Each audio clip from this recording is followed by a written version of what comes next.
Vamos falar sobre os olhos? Eu disse que vou falar, inclusive, sobre os meus olhos vermelhos, sobre o pterígio, que é essa lesão que afeta a conjuntiva do olho, né? Que é muito mais comum até do que a gente imagina. E muita gente confunde, porque ela tem um aspecto interessante. A gente fica, às vezes, achando que ela é a que a gente conhece e ouve falar como catarata. Mas não, chama pterígio. E quem conversa é o oftalmologista Luiz Guilherme Milesi Pimentel. Doutor, seja muito bem-vindo. Obrigada por estar aqui com a gente, uma alegria te receber, viu? Te convidar para sentar no sofá ali, do ladinho do olho. Bom, obrigado. O seu olho, né? Meu olho, exato. Muito bom, a gente poder entender aí, né, através de um olhão grande desses. Sim, facilita bastante. Mas antes da gente falar propriamente do pterígio, eu queria que a gente falasse um pouquinho do cuidado que a gente precisa ter com a saúde dos nossos olhos. Porque às vezes eu até falo aqui no programa, parece que é um direito nosso, adquirido. Nasci com olhos, ele vai ficar bom para sempre. E a gente esquece de oftalmologista, de cuidar, etc. O que a gente precisa saber? Então, vamos lá. Obrigado, prazer estar aqui com você. Eu que agradeço. Assim, o olho é uma estrutura muito peculiar, né? É uma estrutura muito específica, muito sensível. E tem algumas coisas que eu considero importante, que é principalmente relacionada com as doenças silenciosas. Então, tem algumas doenças visíveis, como o pterígio, que a gente vai conversar hoje, que essas são mais fáceis, que o paciente procura, ele vai atrás, ele quer saber o que está acontecendo. Mas tem doenças que o paciente não sabe que tem. Então, o paciente que vai todo ano procurar o oftalmologista porque tem grau ou porque tem alguma alteração que ele percebe, por um lado acaba sendo bom, porque a gente acaba fazendo o exame completo toda a consulta e descobre outras doenças, como por exemplo o glaucoma, que é uma doença que pode levar à cegueira, tem um potencial de uma perda de visão e que o paciente só vai descobrir se ele passar em consulta. Então, às vezes a gente pega paciente, por exemplo, que nunca passou no oftalmo, hoje em dia menos, porque a gente tem uma disseminação maior das mídias todas, tem um acesso maior, mas que nunca passou no oftalmo, sempre teve a visão boa e tem uma doença silenciosa mais grave. Então, acho que a importância é justamente isso. Acho que passar é uma especialidade que abrange todas as idades. Então, a gente acompanha o paciente desde um recém-nascido, que tem um exame na sala de parto, como, por exemplo, o teste do olhinho, até os pacientes idosos, que têm catarata, glaucoma. Então, a vida inteira a gente está acompanhando esse paciente. Então, acho que é muito importante a consulta periódica, pelo menos uma vez por ano, de passar em rotina. Muito bom. Eu faço esse programa há 13 anos e todos os dias eu entrevisto um médico, né? E eu acho que não teve um médico que não falou, da especialidade que for, que alimentação, sono de qualidade, gestão do estresse, são pilares muito importantes para a saúde do corpo todo. Para os olhos também interfere ou não? Sim, talvez um pouco menos do que outras áreas, tá? Alterações cardíacas, outras alterações, a gente sabe que tem relação mais direta. O olho não é uma relação tão direta assim, mas com certeza influencia. Tá? Acho que todo mundo percebe que depois de uma noite ruim ou depois de uma fase de muito estresse, percebe que a visão não está tão boa, que está um cansaço visual, um desconforto no final do dia. Então, existe uma relação. Tá? Então, eu me lembro desde pequena da minha mãe falar assim, come cenourinha porque é bom para os olhos. Tem isso mesmo? Tem alguns alimentos que ajudam muito em algumas doenças oculares. Você falou o exemplo da cenoura, tem o beta-caroteno, que faz parte até de algumas vitaminas para algumas doenças oculares, como degenerações de retina, que é uma doença que está bem prevalente hoje em dia com os pacientes idosos, que aumentou muito a expectativa de vida também dos pacientes. Então, doenças oculares que antigamente os pacientes não viviam até tanto tempo para manifestar, hoje em dia estão muito disseminadas, como catarata, glaucoma, degenerações de retina. Então, com certeza, a alimentação ajuda bastante nesse sentido. Isso significa que a gente está vivendo mais, todo mundo vai perder a visão lá na frente? Assim, por exemplo, a catarata, para exemplificar essa pergunta. A catarata é uma doença que é uma doença, mas todo mundo que viver até os 90 anos de idade vai ter catarata. Tá? Então, mas eu conheço uma pessoa que não teve catarata, provavelmente morreu antes de ter. Então, acima dos 80 anos de idade, praticamente 70% das pessoas têm catarata. Então, à medida que a expectativa de vida foi aumentando, as doenças foram aparecendo com uma frequência maior. Tá? E grande parte delas, como a catarata, é uma doença que é totalmente tratável e a cirurgia hoje em dia resolve totalmente o problema, cura desse problema. Então, maravilha. A catarata não vai deixar a pessoa cega porque ela tem solução. Na grande maioria dos casos, não. E tá? tem alguma que está relacionada ao tempo de vida e que causa cegueira? Hoje em dia, as duas mais perigosas nesse sentido são o glaucoma e a degeneração de mácula, que é a DMRI, degeneração de mácula relacionada à idade. que tanto o glaucoma quanto a degeneração de mácula são mais comuns em pacientes idosos, que podem ter um potencial de levar à cegueira, tá? O glaucoma, o perigo é o diagnóstico tardio, porque o paciente começa com uma perda no campo de visão periférico, então a visão central dele ainda é preservada, então ele não percebe que tem a doença e ela vai evoluindo. Quando ele vem para a gente, já às vezes tarde demais para a gente tratar. E a degeneração de mácula, que é uma doença que é ao contrário, você tem uma perda na visão central, então o paciente costuma vir antes para a gente, só que são doenças que não têm cura. Mesmo vindo precocemente, a gente consegue controlar a doença. Então, Como é que é feito o controle dessa doença? O glaucoma a gente controla com medicamento, colírios, tá? No início. Para baixar a pressão dos olhos. Para baixar a pressão ocular. Hoje em dia evoluiu muito o tratamento, a gente tem, além do colírio, a gente tem laser, tem até cirurgia, tá? Só que uma coisa que é até importante aproveitar o espaço para falar que tanto o colírio, quanto o laser, quanto a cirurgia não curam a doença. Às vezes a gente ouve falar, se tem cirurgia, então agora consegue resolver. São formas de ajudar no controle. A doença continua não tendo cura. E a degeneração de mácula, você tem o tratamento clínico, que é com vitaminas, tomando medicamento via oral. Eu falo sempre sobre um aqui, daqui a pouquinho até vou falar sobre ele, depois você me fala se você gosta. Legal, tá bom. E também tem alguns tipos dessa degeneração que podemos fazer um outro tipo de tratamento, que é a injeção de medicamentos intraoculares. Você injeta um medicamento que consegue diminuir o líquido que se acumula na retina e baixa a visão e ajuda na melhora da visão. Mas assim, também não curam, são doenças crônicas. Né? Evita a progressão, tenta segurar. Essas vitaminas têm a ver com a zeaxantina, a luteína? Sim, exatamente. Tá? São os principais fatores, a luteína, por exemplo, que ajuda bastante. Assim, também no tentar diminuir a velocidade de progressão. Tá? Também não são todos os casos. Então, a grande mensagem que eu acho em relação a essas doenças é o diagnóstico precoce e o espectro que essas doenças têm. Então, você vê paciente que tem glaucoma e tem uma vida normal, e tem um outro paciente que tem glaucoma e perdeu totalmente a visão. E é a mesma doença, tá? A degeneração de mácula é a mesma coisa. Por quê? Você vê a importância de passar com periodicidade no oftalmologista, né? Porque exatamente. A gente vai medindo aquele exame que dá aquele sopro forte no olho da gente. Mede a pressão ocular. Então, são doenças que têm um espectro grande. Então, depende do estágio em que você faz o diagnóstico, depende de cada caso, tem um tratamento específico. E isso, obviamente, do glaucoma e a própria degeneração de mácula. Tá? Qual paciente tem indicação de usar a vitamina, qual que a vitamina não é indicada. Então, só o oftalmologista consegue guiar mais ou menos o tratamento para cada paciente. Entendeu? Perfeito. Tá. Bom, e tem outras coisas que a gente vai falar, inclusive, do que eu pedi para o doutor vir trazer aqui para a gente, que é o pterígio. Né? Que tem gente que confunde, que fala que é catarata, porque é aquela carninha assim que parece que é uma chuvinha, né, no olho, invadindo, mas... Isso é o pterígio. Catarata a gente não vê, né? Não, a catarata a gente só vai ver quando estiver no estágio muito avançado, em que aquele olho fica esbranquiçado. Tá? Então, a catarata, para o paciente entender a diferença, até quando eu for falar do pterígio, a catarata, a gente tem uma lente dentro do nosso olho, que chama cristalino, é uma lente transparente. A gente enxerga através dessa lente. E a catarata é quando essa lente vai perdendo a transparência dela. Ela vai ficando mais opaca. Então, imagina uma lente de óculos, uma lente pequenininha que fica lá dentro do olho e vai começando a ficar arriscada, ficando suja. Dá para entender que o paciente começa a ter uma dificuldade para enxergar. E o tratamento da catarata é tirar essa lente, tirar esse cristalino e implantar uma lente intraocular. Perfeito. Tá? As pessoas estão usando muito celular, muita luz azul, e com isso tem muita gente falando que está ficando com a vista mais cansada, às vezes mais embaçada, mais irritada. Tem jeito da gente cuidar melhor? A gente assim, sabe que hoje em dia o ideal que a gente fala é diferente do que a gente consegue fazer na prática, né? Principalmente criança que a gente atende. Meu filho fica o tempo todo no celular. E a gente sabe que não é fácil. Eu ainda acho que é mais fácil colocar a culpa na criançada, mas acho que nós adultos também estamos completamente dependentes do celular. Com certeza. Eu falo por mim mesma. Mas é isso, não adianta também mandar o filho sair do celular e você ficar olhando o celular, não adianta, né? Exato. E hoje em dia o celular não é só o lazer, né? Mas é o trabalho, às vezes a escola distribui iPad para as crianças, então a gente sabe que tem que conviver com isso, é a geração que mudou a tecnologia. Então o que a gente tenta fazer é orientar o máximo possível para tentar controlar o número de horas de uso, principalmente horas seguidas.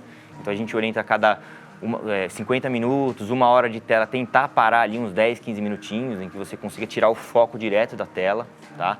Quanto mais próximo a tela é pior para o nosso olho. Então o celular é pior do que um computador, que é pior do que uma televisão, por exemplo, né? Então isso também ajuda bastante. E nos intervalos não adianta mudar a tela, né? Que a gente sabe, o paciente às vezes fica o dia inteiro trabalhando no computador e quando chega em casa fala, agora eu vou descansar. pega o celular e fica no celular. Então, o paciente está descansando, mas o olho não está. Para o olho é como se ele estivesse dobrando a jornada de trabalho. A gente pode caprichar aí, né, Jéssica, de uma boa alimentação e das vitaminas, luteína, zeaxantina nesse caso, porque a gente está cuidando da saúde dos olhos. As vitaminas, a gente tem uma indicação exata de usar para todo mundo, porque tem alguns casos específicos que a gente sabe que tem uma comprovação de melhora, tá? Então, o principal para esses casos, a gente considera realmente tentativa de um certo controle. Tentar controlar a luz azul. Exatamente. Usar algum colírio lubrificante para ajudar. Então, a cada 1 hora, dá um descansinho de 5, 10 minutos, que você vai tomar um café, vai tomar um banho. Tira aquele foco direto da tela. Perfeito. Bom, daqui a pouquinho a gente vai falar então sobre o pterígio. E se você tem alguma dúvida sobre a sua visão, manda pergunta e o doutor responde já já. Você me dá 2 minutinhos? Claro. Vou dar um recado, porque eu tô falando Volta, aqui, vem que cá você comigo. A gente está falando sobre a saúde dos nossos olhos. E agora a gente vai entrar no assunto que é o pterígio, né? Doutor, eu já meio que contei o que é pterígio, até porque eu sempre falo. Os nossos telespectadores me acompanham há muito tempo e eles falam, Cláudia, por que seu olho é vermelho? O que você tem? Então, eu já contei algumas vezes que eu tenho pterígio, mas vamos lá, o que é o pterígio? Vamos lá. O pterígio assim, é uma doença muito comum, principalmente em países tropicais, tá? Por quê? Porque o principal fator de risco para o pterígio é a exposição a raios ultravioleta. Então, pacientes que trabalham em ambientes mais abertos, em países que têm uma incidência maior dessa radiação, a gente sabe que tem um risco maior. Tá? Então, o pterígio, o que é, no fundo? É um crescimento, é uma degeneração da nossa conjuntiva. Tá? Então, a conjuntiva, que é essa parte, é uma pelezinha que fica sobre a parte branca do nosso olho, que é a esclera, essa conjuntiva, existe uma transição para a córnea e ela tem que parar nas bordas da córnea, que é a parte transparente do nosso olho que faz a gente enxergar. Algumas pessoas têm uma fragilidade nessa região e a conjuntiva ela começa a crescer em direção à córnea. Tá? Quando ela começa a crescer por cima da córnea, que a gente chama de pterígio. É um tecido fibrovascular, é benigno, tá? Então, isso é importante do paciente ter noção de que é uma alteração benigna, tá? E que ela vai, em alguns casos, ela tem essa tendência de crescer em direção à córnea, tá? Então, o pterígio é isso, tá? Uma coisa que eu acho importante também de mensagem é que existem diagnósticos diferenciais do pterígio, tá? Um principal deles é um tumor de conjuntiva, tá? Então, às vezes, não é o paciente que acha que eu tenho uma coisa parecida, então o meu é um pterígio. Existem tumores também de conjuntiva que podem crescer com aspecto semelhante. Claro que a gente consegue ver isso, diferenciar isso no exame oftalmológico, mas às vezes o paciente também não achar que é uma coisa é tranquila, é benigna, então o meu também é. Porque é no exame oftalmológico, não é na frente do espelho que se faz o diagnóstico. Exatamente, tá? Então, assim, é uma doença benigna e que o tratamento vai diferenciar, vai variar de acordo com cada situação. Como é que é o tratamento? Então, o que a gente tem de tratamento? O tratamento resolutivo é cirúrgico, tá? Não existe nenhum medicamento, nenhum colírio que vai fazer ele regredir, tá? O que muda é qual a indicação, quem tem que tratar e quem não tem que tratar. Tá? A gente fala em tratar o pterígio com a cirurgia, e são 3 indicações principais que a gente fala, tá? Primeiro é quando o olho fica muito irritado com muita frequência, tá? Porque o paciente começa a ter olho vermelho, começa a ter desconforto, ter ardência, o olho fica irritado mesmo, aquele aspecto como se estivesse com conjuntivite o tempo todo, tá? Essa é uma indicação, tá? Segunda indicação é quando esse pterígio cresce muito ao ponto de atrapalhar a visão, tá? Então ele vai crescendo em direção à córnea ao ponto do paciente chegar a ter uma mancha na visão, tá? Aí, obviamente, começa a atrapalhar a vida do paciente. E a terceira indicação é estética, tá? É quando o paciente fala, ele não me irrita com facilidade, não fica vermelho, não me atrapalha a visão, mas eu não gosto. Eu olho no espelho e não gosto, pessoas falam, então eu quero resolver. Tá? Então, essas são as 3 indicações principais, tá? E a cirurgia, basicamente, é você fazer a retirada desse pterígio, a exérese desse tecido fibrovascular, tá? Um ponto que a gente tinha mais, hoje em dia ainda tem, que é um ponto negativo da cirurgia. A cirurgia é uma cirurgia segura, com anestesia local, uma recuperação relativamente rápida, só que ela tinha uma taxa de recidiva alta. Então, é muito comum o paciente falar, meu avô tirou, mas aí voltou, ele teve que fazer 2, 3 vezes. Então, fica já um pouco receoso de fazer também. Porque antigamente a técnica que se fazia tinha uma recidiva alta, de até uns 30%, 40% dos casos, tá? Então, a cada 10 pacientes, 3, 4 voltavam a ter a mesma coisa. Então, começou a criar-se uma ideia de que não valeria a pena mexer. E hoje em dia as técnicas evoluíram, então a recidiva caiu para 5% dos casos, em alguns casos até menos, tá? Porque você tira esse tecido e você não deixa aquela área aberta, como era antigamente, tá? Que você propiciaria crescer novamente o mesmo tecido. Você recobre essa área com uma conjuntiva de uma outra região do próprio olho. Então, é como se tivesse um transplante de conjuntiva de uma outra região para cobrir. E você ainda, às vezes, em alguns casos, até aplica alguns medicamentos para diminuir a proliferação. Então, isso diminuiu bastante a incidência de recidiva no pós-operatório. Nossa, eu tô pensando que minuciosa é uma cirurgia dessas, né? Porque o olho já é pequeno. Sim. Aí você vai tirar um pedacinho que é pequeno, colocar um outro.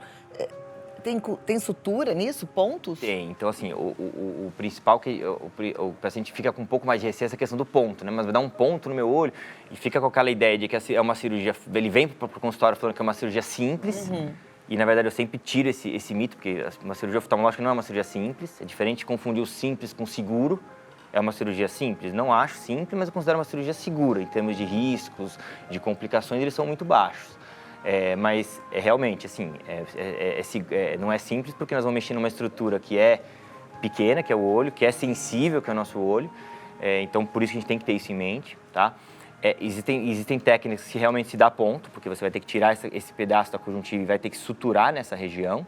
E são pontos que a gente retira depois. Mas hoje em dia até nisso evoluiu. Hoje em dia a gente consegue fazer a cirurgia com uma cola que você não precisa dar ponto na cirurgia. Então você consegue colar com uma cola específica, você cola essa conjuntiva nova e você evita de ter que dar ponto depois, de ter que retirar os pontos. Nem precisa retirar a cola depois, Não, a cola é reabsorvível, exatamente. Que joia. Evoluiu muito a tecnologia. Aí já tá valendo a pena. Já tá começando já tô começando a ficar interessada nessa cirurgia. E o desconforto no pós-operatório é muito grande? Não, é relativamente tranquilo, tá? O olho é um pouco vermelho, mas nada de muito fora do padrão, não. É bem tranquilo. Maravilha. Tá? Produção, vou pedir para vocês colocarem as perguntas aqui no vídeo wall. Se já tem perguntas aí, a hora é essa. Organiza, porque eu volto já. Vou dar um recado só enquanto organiza as perguntas e volto, tá bom? De volta aqui. Com o doutor, agora a gente já tem as perguntas. Você pode ler daqui se for mais fácil, eu consigo ler daqui e a gente já vai ajudar você que está em casa aí, ansioso para ter a sua resposta, ansiosa querendo saber como é que você resolve o seu problema. É hora de tirar as dúvidas. Luiz Guilherme Milese Pimentel é o oftalmologista que a gente está recebendo hoje. A Zupi Perno diz, boa tarde, eu tenho pterígio. Tem dias que meu olho arde muito. O oftalmo fala que o pterígio é muito novo para a cirurgia. Quando eu poderei fazer a cirurgia? Eu acho que assim, o novo, na verdade, a gente não usa tanto critério tempo, tá? Mesmo que ele seja mais recente, mas se já está o suficiente de tempo para te incomodar, eu acho que já tem sentido discutir a cirurgia. Às vezes a gente fala um pouco em termos de tamanho, tá? Se ele é muito pequeno, se ele está começando muito na bordinha ainda, a gente talvez espera um pouco mais para saber se ele vai crescer mais ou se ele vai ficar mais ou menos nisso para discutir até, inclusive, o resultado do pós-operatório. Quanto maior o pterígio, melhor o resultado que ele vai ter, mas o impacto no resultado, né? O impacto no resultado é maior. Exato, porque o paciente tem um desconforto maior, provavelmente vai sentir um benefício maior com a cirurgia. Deixa eu ver se o Guto é bom de foco. Guto, ele não está me ouvindo. Vê se você consegue chegar bem pertinho da conjuntiva do meu olho, vamos ver. Vou ficar olhando para o doutor, é a parte branquinha, para ver se vocês enxergam o meu. Vou olhar para cá que eu acho que fica melhor, mais fácil. Vê se tá dando pra ver, doutor. Tá dando pra ver. Então, pra ver, sim. O meu é pequeno, médio, grande? O seu é considerado pequeno. Pequeno, quase médio, na verdade, Você tá? Vê. E eu já tenho esse pterígio há cerca de 18, 20 anos. Então, e já tem bastante tempo aqui, até me incomodando, mas ainda não tá tão grande. Não tá tão grande. Mas já estaria bom de fazer cirurgia. Já estaria bom fazer cirurgia, sem dúvida. Ok. Próxima pergunta.